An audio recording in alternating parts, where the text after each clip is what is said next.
السلام علیکم ناظرین، آپ نے سوشل میڈیا پر دیکھا ہوگا کہ بہت سے ینگ ڈاکٹرز جانور کے میدے کے اندر پائپ ڈال کر میدے کو واش کر رہے ہوتے ہیں، میدے کے بند کا علاج کر رہے ہوتے ہیں۔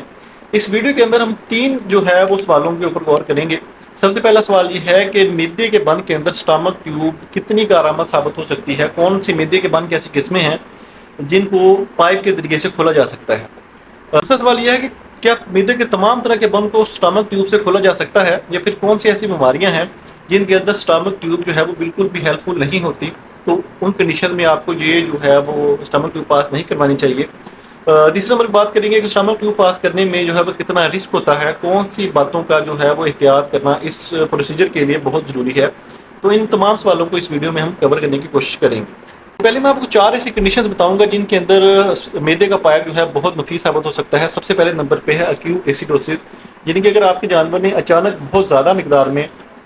ونڈا یا دلیا یا روٹیاں آٹا یا ایسی چیز کھا لی ہے اور اوپر سے بہت زیادہ پانی پی لیا ہے،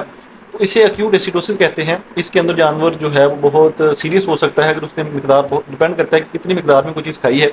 تو اس کنڈیشن میں میدے کا پائپ جو ہے جانور کے لیے لائف سیونگ ہو سکتا ہے۔ بر وقت جو ہے ڈاکٹر کو بلا کے اگر میدے کی پراپر واشنگ ہو جائے، جتنا ریومن کے اندر کانٹینٹ گیا ہے، پانی گیا ہے، وہ سارا باہر آ جائے، تو جانور خطرے سے باہر آ جاتا ہے۔ دوسری کنڈیشن جس کے اندر بہت ہیلپ فل ہوتی ہے سٹمک ٹیوب کی، وہ ہوتی ہے فری گیس بلاٹ۔ اگر جانور کو افارہ ہو جائے اور اتنا زیادہ ہو جائے کہ جانور منہ کھول کے سانس لینے لگے، تو اس کنڈیشن میں اگر سٹمک ٹیوب پاس کرتے ہیں تو کچھ ہی سیکنڈ کے اندر جانور کا میدا بالکل جو ہے وہ کلیئر ہو جاتا ہے۔ لیکن یہ ہے کہ یہ فری گیس بلاٹ ہونی چاہیے، ہوا ہونی چاہیے، گیس ہونی چاہیے۔ اگر اس کے اندر جگ بن رہی ہو بہت زیادہ تو پھر اتنا ہیلپ فل نہیں ہوتا، لیکن ریومن کا جو پریشر ہے وہ تھوڑا سا کم ہو جاتا ہے، جانور تھوڑا سا ریلیکس ہو جاتا ہے۔ تیسرے نمبر پہ میدے کا بن ہے جسے ریومن انفیکشن کہتے ہیں۔ اگر کسی وجہ سے جانور کو میدے کا بن لگا ہے اور ریومن کے اندر کانٹینٹ بہت زیادہ بڑھ گیا ہے، تو اس میں ہوتا ہے کہ ریومن انفیکشن کے اندر ریومن اتنا زیادہ ڈسٹینڈ ہو جاتا ہے کہ اس کی موٹیلٹی جو ہے وہ رک جاتی ہے، تو جانور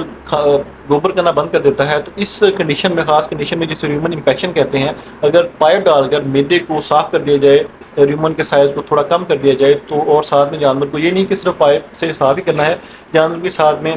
پانی کی کمی پوری کرنی ہے، اس کو پانی کی ڈرپیں لگیں گی، اس کو جو ہے منرلز اور وائٹامنس کے انجیکشن لگیں گے، اس کو جو ہے ساتھ میں پروکائنیٹک ڈرگس جو میدے کی موٹیلٹی کو تیز کرتے ہیں وہ لگیں گی، تو اس سے ریومن انفیکشن جو ہے وہ بہت ہی میجیکل طریقے سے کھل جاتا ہے، جانور کے میدے کا بند کھل جاتا ہے۔ اس کے علاوہ ریومن جو سٹمک ٹیوب ہے اس کو جانور کو بہت زیادہ مقدار میں اگر کوئی میڈیسن دینا چاہتے ہیں تو سٹمک ٹیوب پاس کر کے دے سکتے ہیں۔ اگر آپ نالکے سے کریں گے، فار ایگزامپل کو 4-5 لیٹر آپ نے جانور کو میڈیسن دینی ہے فلوئڈ کی شکل میں، تو اگر نالکے سے اتنی دوائی دیں گے تو جانور کو 101% جو ہے وہ ڈرنچنگ نمونیا ہو جائے گا، تھرو آ جائے گا۔ اگر زیادہ فلوئڈ چلا گیا تو جانور کی سڈن ڈیتھ بھی ہو سکتی ہے۔ اگر کم مقدار میں جائے گا تو بھی جانور کو کرونک نمونیا جو ہو جائے گا، جانور آہستہ آہستہ ویک ہونا شروع ہو جائے گا۔ اس کے علاوہ ایک کنڈیشن ہے چوک، جسے ایسوفیجیل جو ہے وہ obstruction کہتے ہیں، جانور کی خوراک کی نالی کے اندر کوئی چیز پھنس جاتی ہے، obstruct ہو جاتی ہے، تو اس کے اندر بھی یہ سٹمک ٹیوب ہے اس کو ڈائگنوسس میں بھی ہیلپ کر دیتی ہے، اور جانور کو اس کو سٹمک ٹیوب سے تحقیر کے میدے میں بچا دے تو جانور جو ہے وہ اس سے نجات بھی مل جاتی ہے اس کنڈیشن سے۔ اب ہم دوسرے سوال کی طرف آتے ہیں کہ وہ کون سی ایسی کنڈیشنز ہیں جس کے اندر میدے کا پائپ بالکل بھی ہیلپ فل نہیں ہوتا۔ اگر آپ کے جانور کو آنت کا بن لگ گیا ہو، انٹسٹینل انٹوسیپشن یا obstruction ہو گئی ہو، تو ایسی کنڈیشن کے اندر میدا کا جو پائپ ہے یہ کوئی مفید ثابت نہیں ہوتا۔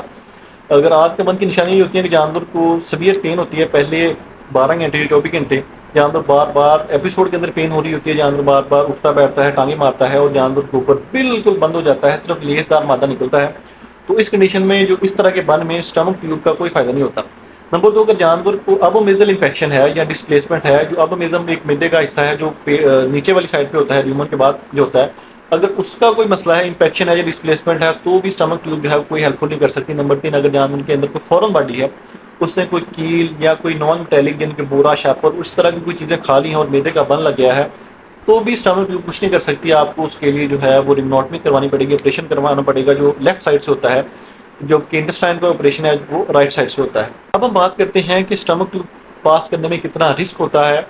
اور کون سی چیزیں ہیں جن کی احتیاط کرنی چاہیے۔ اگر تو سٹمک ٹیوب پاس کرنے والا ڈاکٹر ایکسپیرینسڈ ہے تو اس کے اندر زیرو رسک ہوتا ہے، کیونکہ اس کے اندر جو ہے وہ بالکل رسک نہیں ہوتا اگر اس کو پتا ہے کہ سٹمک ٹیوب کو کہاں پاس کرنا ہے۔ اگر سٹمک ٹیوب غلط پاس ہو جائے اور وہ پھیپھڑوں کے اندر چلی جائے تو پھر جانور کی سڈن ڈیتھ ہو سکتی ہے۔ اگر آپ باہر سے کوئی پانی ڈالتے ہیں میدا واش کرنے کے لیے اور پانی پھیپھڑوں میں چلا جاتا ہے تو جانور کی سڈن ڈیتھ ہو جائے گی۔ اور اس کے علاوہ یہ ہے کہ اسٹمک ٹیوب پاس کرنے کے لیے آپ کے پاس ایک پائپ ہونا چاہیے جس کا ڈائمیٹر کا جتنا میکسیمم ہو سکے پلاسٹک کا وہ ہونا چاہیے تاکہ بار بار پائپ بند نہ ہو۔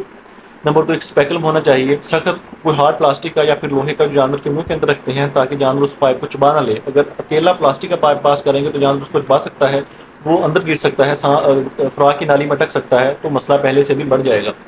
تو جانور کو پراپر اسٹین کریں، آپ کے پاس یہ انسٹرومنٹ پورے ہونے چاہیے، تو جو ہے اسٹمک ٹیوب بہت ہیلپ فل ہو سکتی ہے۔ تو امید کرتا ہوں یہ ویڈیو جو ہے وہ کسی کے لیے ہیلپ فل نہیں ہوگی، کسی کو اس ویڈیو سے فائدہ ہوگا۔